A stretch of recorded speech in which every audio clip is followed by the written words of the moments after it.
ചാർച്ചക്കാരനും ഭരണ ചുമതല വഹിച്ചിരുന്നവനുമായ ലിസിയാസിനെ അമർഷം കൊള്ളിച്ചു.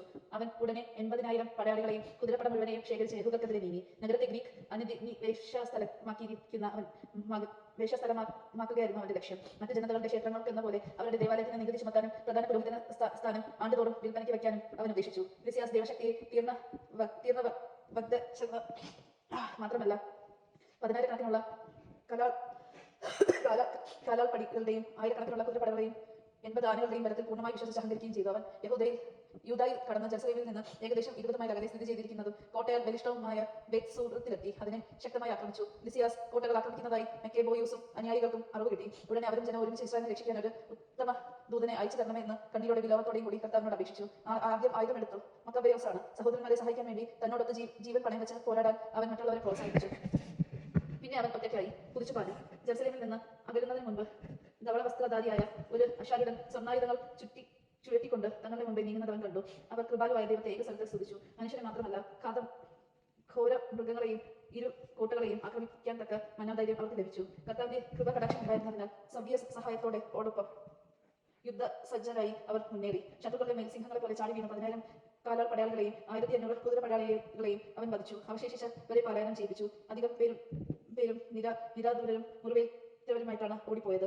ലിസാസ് തന്നെയും അപഹാസ്യമായി പാലായനം ചെയ്താണ് രക്ഷപ്പെട്ടത്. സമാധാന ഉടമ്പടി. എന്നാൽ ലിസിയാസ് ബുദ്ധിഹീനനായിരുന്നില്ലായിരുന്നു. തനിക്ക് നേരിട്ട പരാജയത്തെക്കുറിച്ച് അവൻ ആലോചിച്ചു. സർശക്തനായ ദൈവം ഹെബ്രയ പക്ഷത്തിൽ പോരാടിയതിനാൽ തനിക്ക് അവരെ തോൽപ്പിക്കാൻ കഴിഞ്ഞില്ലെന്ന് അവൻ മനസ്സിലാക്കി. തുടർന്ന് അവൻ ഹെബ്രയർക്ക് രാജാവിന്റെ മൈത്രി നേടിക്കൊടുക്കാമെന്ന് ഉറപ്പുകൊടുത്തുകൊണ്ട് നീതിപൂർവമായ വ്യവസ്ഥകളിൽ തീർപ്പിന് തയ്യാറാകാൻ ഒരു സന്ദേശം അയച്ചു. അവരെ പ്രേരിപ്പിച്ചു. മക്കബെയൂസ് യഹൂദർക്ക് വേണ്ടി ലിസിയാസിന് രേഖാമൂലം സമർപ്പിച്ച അഭ്യർത്ഥനകൾ ഓരോന്ന് രാജാവ് അനുവദിച്ചു. ലിസിയാസ് ആവശ്യപ്പെട്ട കാര്യങ്ങൾ മക്കബെയൂസ് പൊതു നന്മയിലുള്ള താല്പര്യ നിമിത്തം സമ്മതിച്ചു.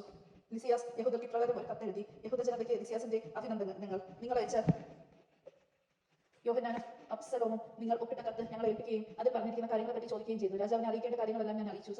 സത്യമായതെല്ലാം രാജാവ് അനുവദിക്കുകയും ചെയ്തിരുന്നു. നിങ്ങൾ ഭരണകൂടത്തോട് കൂറ് പുലർത്തിയതിനാൽ ഭാവിയിൽ നിങ്ങളുടെ ക്ഷേമത്തിനു വേണ്ടി ഞാൻ പരിശ്രമിക്കാം. ഈ കാര്യങ്ങളെക്കുറിച്ചും അവരുടെ വിശദാംശങ്ങളെക്കുറിച്ചും നിങ്ങളോട് കൂടി ആലോചന നടത്താൻ ഇവരോട് എന്റെ പ്രതിനിധികളോടും ഞാൻ ആവശ്യപ്പെട്ടിട്ടുണ്ട്. നിങ്ങൾക്ക് മംഗളം ഭവിക്കട്ടെ. 148-ാം ആണ്ട് ദിയോസ്കേസ് 24-ാം ദിവസം രാജാവിന്റെ കത്ത് ഇപ്രകാരമായിരുന്നു. അന്ത്യോസ് രാജാവിൽ നിന്ന് തന്റെ സഹോദരൻ ലിസിയാസിന് മംഗളാശംസകൾ. നമ്മുടെ പിതാവ് ദേവന്മാരുടെ അടുത്തേക്ക് പോയി കഴിഞ്ഞു. പ്രജകൾ നിർവിഘ്നം ജീവിക്കണമെന്ന് ഞാൻ ആഗ്രഹിക്കുന്നു. ഗ്രീക്ക് ആചാരങ്ങൾ അനുഷ്ഠിക്കണമെന്ന് ആവശ്യപ്പെട്ട് നമ്മുടെ പിതാവ് യഹൂദർക്ക് നൽകിയ കൽപ്പന അവർക്ക് സ്വീകാര്യമല്ലെന്നും സ്വന്തം ജീവിത സമ്പ്രദായങ്ങൾ അവർ ഇഷ്ടപ്പെടുന്നുവെന്നും അവ പിന്തുടരാൻ അനുവദിക്കണമെന്ന് അഭ്യർത്ഥിക്കുന്നെന്നും നാം കേട്ടിരിക്കുന്നു. ഈ ജനതയെയും പ്രതിബന്ധങ്ങളിൽ നിന്ന് ഒഴിഞ്ഞു ജീവിക്കണമെന്നാണ് നമ്മുടെ ആഗ്രഹം. അതിനാൽ അവരുടെ ദേവാലയം തിരിച്ചേൽപ്പിക്കണമെന്നും പൂർവ്വ വികാചാരങ്ങളെ അനുസരിച്ച് ജീവിക്കാൻ അവരെ അനുവദിക്കണമെന്നും നാം ആജ്ഞാപിക്കുന്നു. അവർ നമ്മുടെ നയം മനസ്സിലാക്കി സത്കൃതികൾ സന്തുഷ്ടത്തോടെ അനുഷ്ഠിക്കുന്നതിന് നീ അവരെ സൗഹൃദ വാഗ്ദാനങ്ങൾ അറിയിക്കുന്നത് ഉചിതമായിരിക്കും.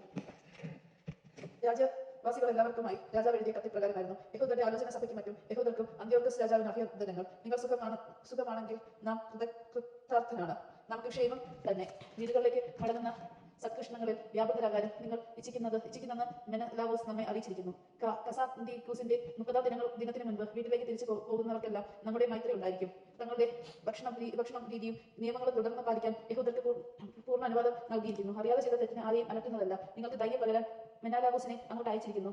മംഗളം ഭവിക്കട്ടെ. 148-ാം ആണ്ട് കാർക്കിക്കൂസ് 15-ാം ദിനം റോമാക്കാരും യഹൂദർക്ക് ഒരു കത്തയച്ചു. റോമാക്കാരുടെ പ്രതിനിധികളായ കിന്ദുസ്മസിയൂസ് ഉസ്മാനിയൂസ് എന്നിവരിൽ നിന്ന് യഹൂദ ജനങ്ങൾക്ക് അഭിനന്ദനങ്ങൾ. രാജബന്ധുവായ ലിസിയാസ് നിങ്ങൾക്ക് നൽകിയിട്ടുള്ള ആനുകൂല്യങ്ങൾ ഞങ്ങൾ അംഗീകരിക്കുന്നു. എന്നാൽ ചില കാര്യങ്ങൾ അവൻ രാജാവിന്റെ തീരുമാനത്തിന് വിട്ടിട്ടുണ്ടല്ലോ. അവയെക്കുറിച്ച് അവധാനപൂർവ്വം ആലോചിച്ച് അത്രയും വേഗം ഒരു ദൂതനെ അയച്ച് വിവരം ഞങ്ങളെ അറിയിച്ചാൽ നിങ്ങൾക്ക് യോജിച്ച നിർദ്ദേശങ്ങൾ ഉന്നയിക്കാൻ ഞങ്ങൾക്ക് കഴിയും. ഞങ്ങൾ അന്ത്യോക്യയിലേക്ക് പുറപ്പെടുകയാണ്. അതിനാൽ നിങ്ങളുടെ തീരുമാനങ്ങൾ എന്തൊക്കെയെന്ന് ദൂതൻ മുഖേന ഉടനെ അറിയിക്കുവിൻ. മംഗളങ്ങൾ ഭവിക്കട്ടെ. 148-ാം ആണ്ട് കസ്തിയോന്തൂസ് 15-ാം ദിവസം